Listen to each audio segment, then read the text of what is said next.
acara rapat koordinasi bagi Forum Puspa segera dimulai.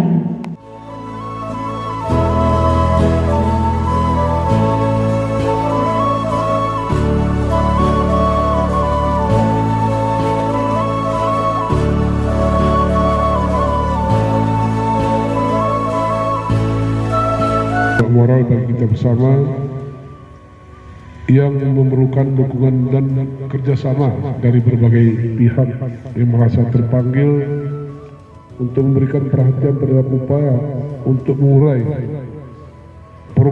problematika dan mencari solusi untuk memajukan dan melindungi perempuan dan anak.